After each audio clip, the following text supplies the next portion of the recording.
आप पढ़ रहे हैं कैश फ्लो स्टेटमेंट।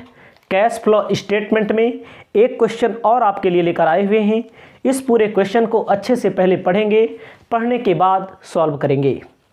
कह रहा है बैलेंस शीट दी गई है आपके सामने, आपको बोल रहा है from the following comparative balance sheet prepare cash flow statement according to revise according standard accounting standard 3 by indirect method. Indirect method से आपको सॉल्व करना है, कैश फ्लो स्टेटमेंट बना के देना है।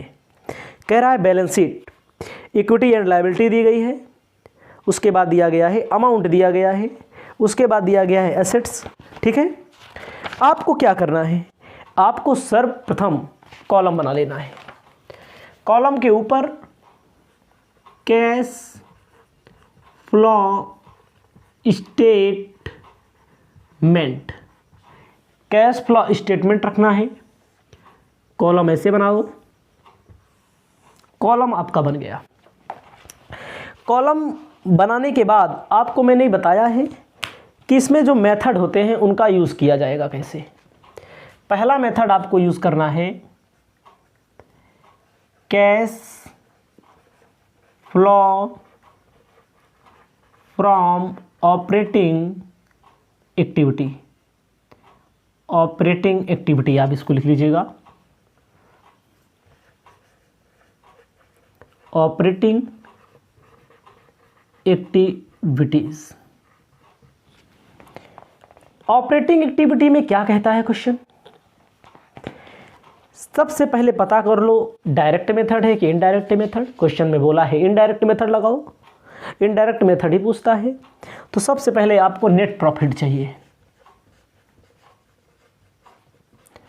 नेट प्रॉफिट बैलेंस शीट में आप देख सकते हैं, पहले 45,000 का प्रॉफिट था, अब 75,000 रुपये का हो गया, यानी कि 30,000 रुपये की बढ़ोतरी हुई है। अब 75,000 का हो गया, पहले 45,000 रुपये का था, 30,000 की प्रॉफिट में बढ़ोतरी हुई है, 30,000 रुपये आप प्रॉफिट लिख लेंगे। इसमें ऐड किया जाता है जैसे डिप्रिसिएशन दिया हो, ट्रांसफ़र टू रिजर्व दिया हो, नॉन ऑपरेटिंग चार्जेस। क्वेश्चन में अगर नॉन ऑपरेटिंग चार्ज दिया है तो ऐड कर लेंगे, तो ऐसा कुछ नहीं दिया है नॉन ऑपरेटिंग चार्जेस, क्योंकि संपत्ति दी गई है, अस्थायी संपत्तियों से रिलेटेड ज़्यादा होता है। अस्थायी संपत्तियों का मूल्य घटा नहीं है, बढ़ा ही है। उसके बाद ऐड करते हैं और लेस करते हैं करंट असेट से रिलेटेड। करंट असेट्स में क्या दिया गया है, जैसा कि आपके सामने है, स्टॉक पहले 30,000 का था, अब 18,000 का हो गया। स्टॉक पहले 30,000 का था, अब 18,000 का हो गया, यानी कि स्टॉक के मूल्य में कमी हुई है। कितने का कमी हुई है, 12,000 रुपया जोड़ लिया जाएगा। उसके बाद बात आती है आगे जब हम लोग बढ़ते हैं तो पता लगता है कि डेटर दिया हुआ है 42,000 का था, 57,000 का हो गया। डेटर में बढ़ोतरी हुई है, जिसमें बढ़ोतरी हुई है उसको माइनस कर लिया जाएगा। पहले 42,000 का था, अब 57,000 का हो गया, तो 12 इसमें कितना आएगा, 15। पहले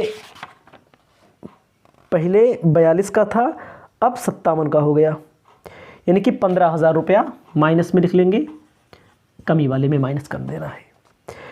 उसके बाद आ जाइए क्रेडिटर में, उसके बाद आ जाइए किसमें, क्रेडिटर में। क्रेडिटर में करंट में पहले 22,000 का था, अब 10,000 का हो गया। पहले 22,000 का था, अब 10,000 का हो गया। क्या क्रेडिटर दायित्व है, दायित्व कम होता है तो फायदा होता है। क्रेडिटर पहले 22,000 का था, अब 10,000 का हो गया, माइनस में कर देंगे 12,000। और कुछ इसमें इस एक्टिविटी से रिलेटेड नहीं है, तो इसे आपको लिख देते हैं। माइनस का 15 बचेगा, माइनस 15 कर देंगे तो लिखा जाएगा cash flow operating activities. Cash flow from operating activity आपका 15,000 रुपया आ चुका है। कैसे पता लगा 15,000 आ चुका है, प्लस माइनस किया, 12 से 12 मान लीजिए कट गया, माइनस से प्लस कट गया, और कितना बचा, 15,000 माइनस का, 30,000 में 15,000 माइनस कर दो, आ जाएगा। उसके बाद बात को आगे बढ़ाते हुए, क्वेश्चन के क्रम को आगे बढ़ाते हुए हम पहुंचेंगे आगे की ओर। आगे की ओर दूसरे नंबर पे क्या होता है, इन्वेस्टिंग एक्टिविटी का मामला होता है। दूसरे नंबर पे cash flow from investing activities. Investing activity में क्या होता है? इन्वेस्टिंग एक्टिविटी में क्या होता है? मैंने आपको बताया है, अस्थायी संपत्तियों को खरीदेंगे तो पैसा जाएगा, बेचेंगे तो पैसा आएगा। देखो क्वेश्चन में क्या बोला है, कोई समायोजन तो दिया नहीं है, संपत्तियों में बढ़ोतरी हुई है तो इसका मतलब पैसा आया हुआ है। पहले लैंड एंड बिल्डिंग 1,40,000 की थी, अब भी 1,40,000 की है, कोई परिवर्तन नहीं। प्लांट पहले 85,000 का था, अब 1,15,000 का हो गया, इसका मतलब होगा purchase of plant. Purchase of plant पहले कितने का था? 1 लाख, अब हो गया 1,15,000 का। पहले कितने का था? 85,000 का। ठीक है,